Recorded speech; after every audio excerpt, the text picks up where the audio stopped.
Hello, it's Heather and Phil, and recently I've started shooting a lot with Canon gear, and Heather is still shooting with Nikon gear.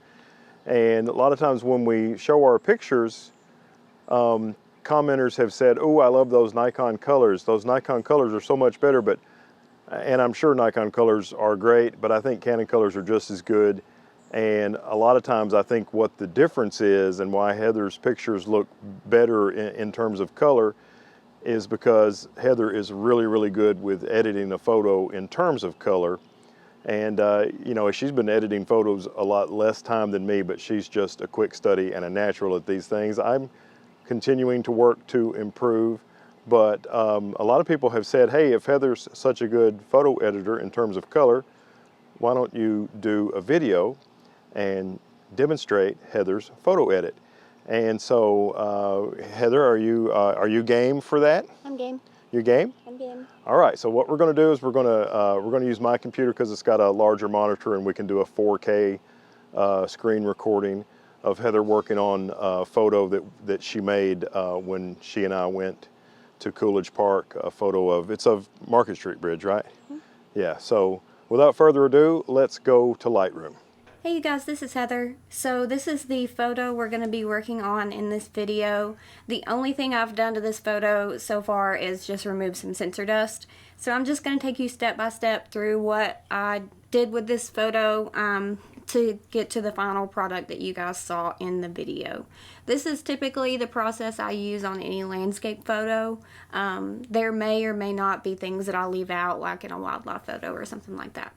So without further ado, let's get started. So after I clean up any sensor dust, the first thing I'm going to do is crop this photo. So I'll just come up to my crop tool, and I'm going to make sure that I have my lines straight near the center of the screen. So this one was shot at about 24 millimeters, so there shouldn't be too much distortion, but I'm just going to grab this little angle tool and come to kind of near the middle of the screen and grab a line that I know should be straight and just kind of, alright, it wasn't off by much, so it was pretty much straight. So now what I'm going to do is kind of crop the image the way I want.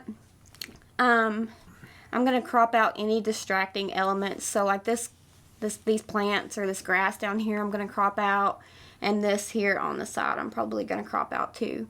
So what I'm probably going to do is just kind of pull in to begin with, and we'll fit it to an aspect ratio later. I don't want so much of the sky, so let me just bring that in. And I might just try to get the waterline on this first of the third lines, so that we're kind of, yeah, that looks good. So I've got my waterline right on that first of the three vertical or horizontal lines there, and now I'm just going to pick an aspect ratio. So I might just go 16:9 with this one. Yeah, that looks good. And I'm just going to clean this up just a little bit.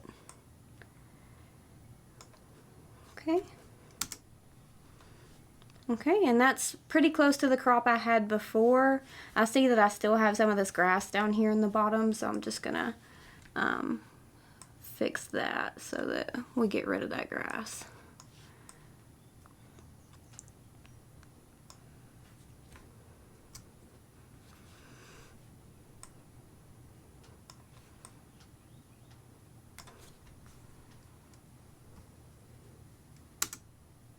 Okay, that'll work. We've got one line of grass here, so let me just clone that out real quick, just so it doesn't distract us. Okay, that is gone. Alright, so now we have the image cropped. So I kind of follow a really linear pattern for the most part through the tools in Lightroom. So the first thing I'm going to do is look at my temperature and my tint. So for the most part this is okay. One thing that I learned when I first started editing photos and watching videos about editing photos was that you kind of want your photo to look, when you process it, the way you perceived it when you took it. So when I was shooting this photo, this is what the camera captured, but those aren't necessarily the colors I saw. This was kind of between sunset and blue hour. So I'm going to adjust my temperature here to kind of match that a little bit. So I'm actually going to cool it down. Yeah, because we were getting pretty close to blue hour here, so we'll cool that down. And we're actually going to bring the tint up a little bit to give it a little bit more of a pink magenta. There we go. So that gets it to kind of the temperature that it was in my eye when I was shooting.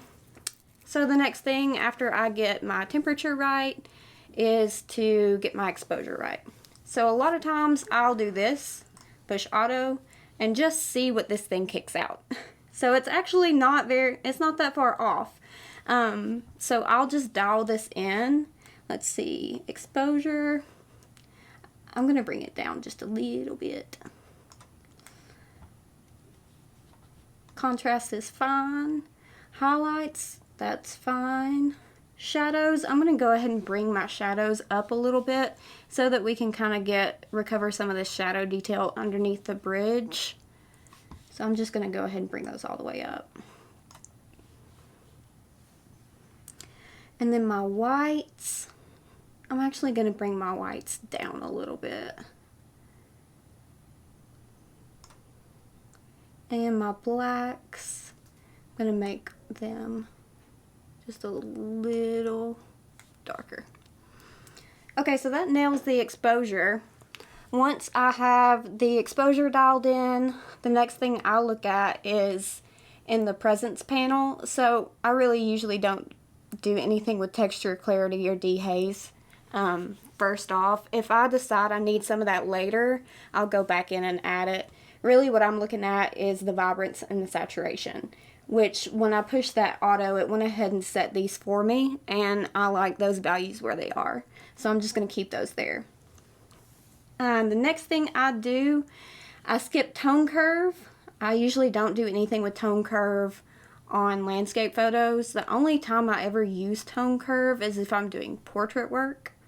And then we'll come back to the HSL and color later. We're going to go to color grading first. So in color grading, you can do a lot of unique things. And this also helps you bring out those colors that you saw when you were taking the photo. So let's go ahead and look at our shadows. So the shadows I want to give kind of a bluish hue.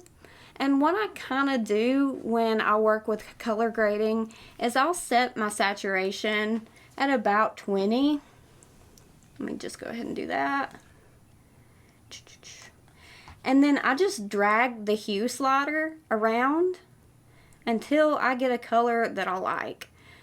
So I think I used something right around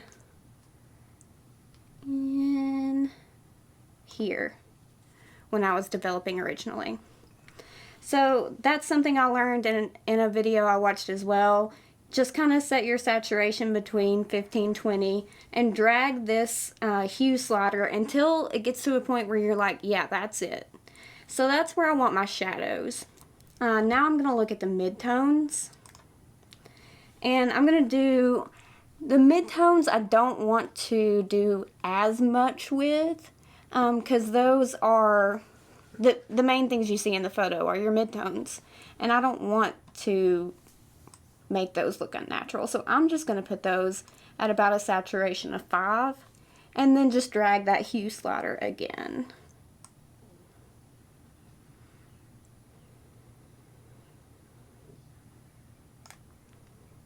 And that's about where I had it before as well.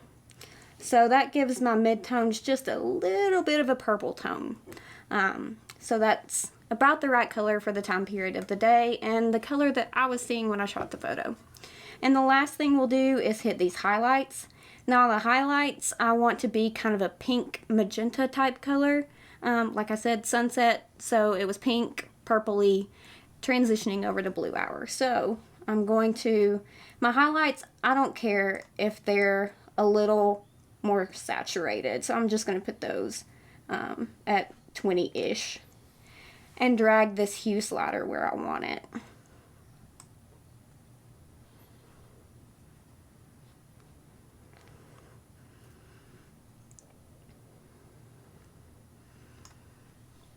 Okay, so you can see color grading alone has already added so much color to this photo.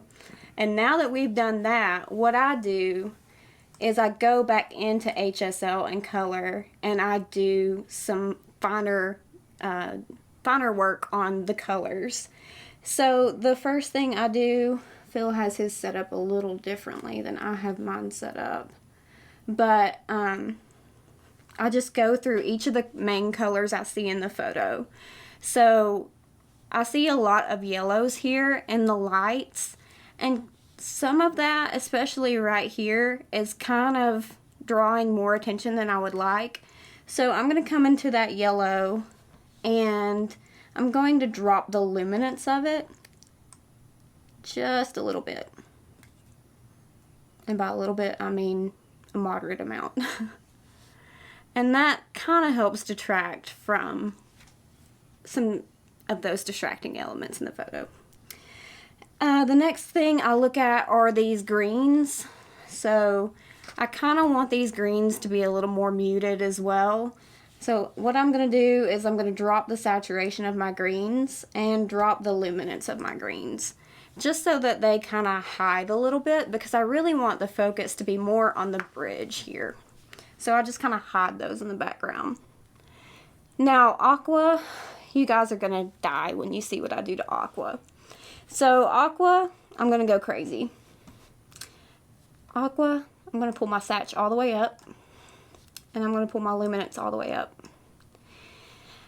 And that gives us some brighter colors on the bridge and then in the blues over here as well. And then the next color is blue itself. So blue, I want to actually change the hue just a little bit.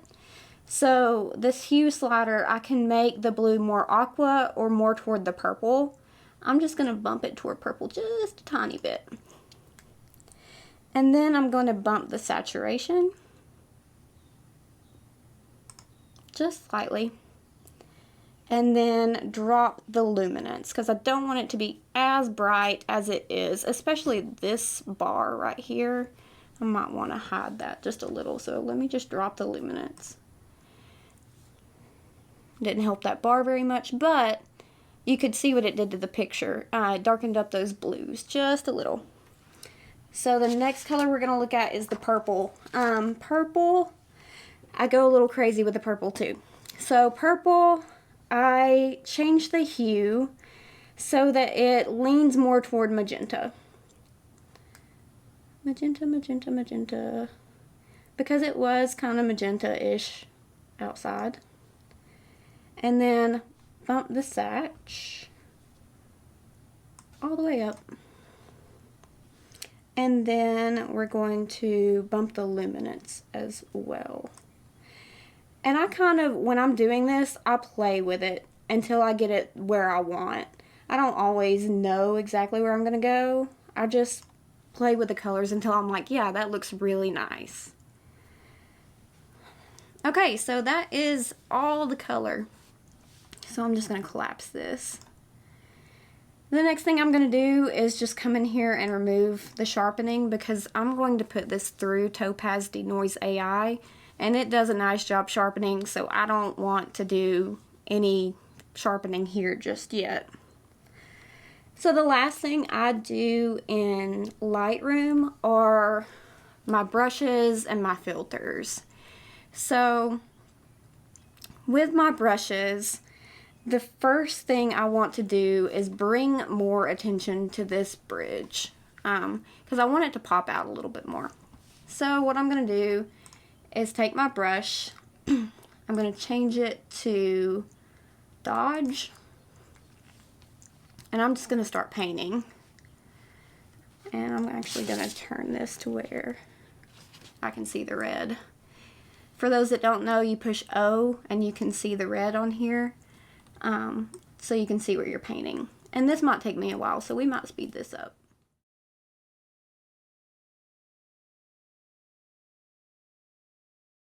Okay, so now that I've painted up the bridge, I've just painted the white portions. We're going to do something a little different with the blue portion. So I'm going to hit the O key just to hide that red so that I can see what it's doing, and just refine this brush just a little bit. So I'm actually going to go ahead and bump the exposure a little more.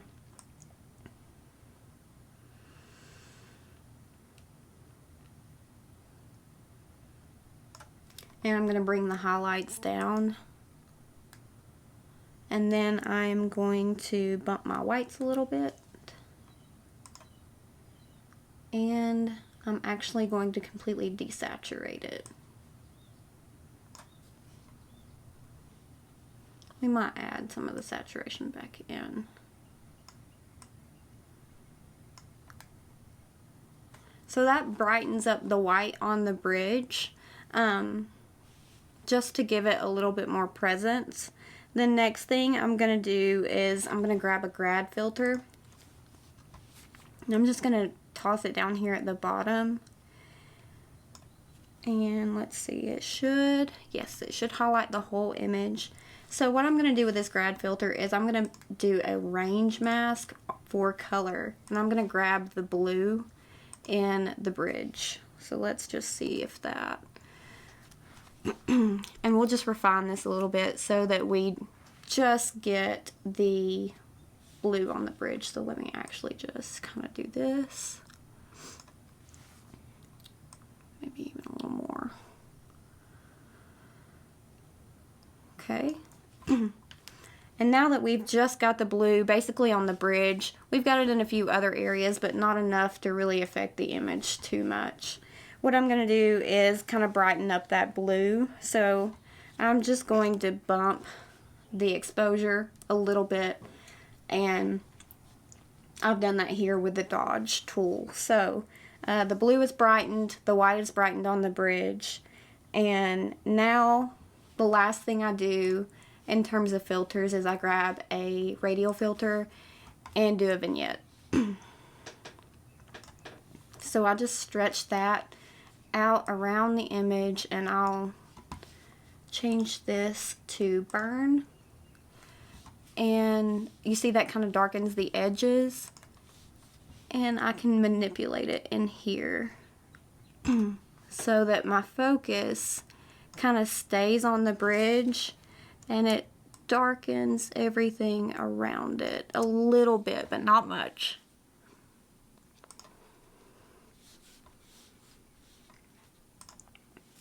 Okay, so that's everything I do in Lightroom. The last thing I would do is put it through Topaz Denoise AI.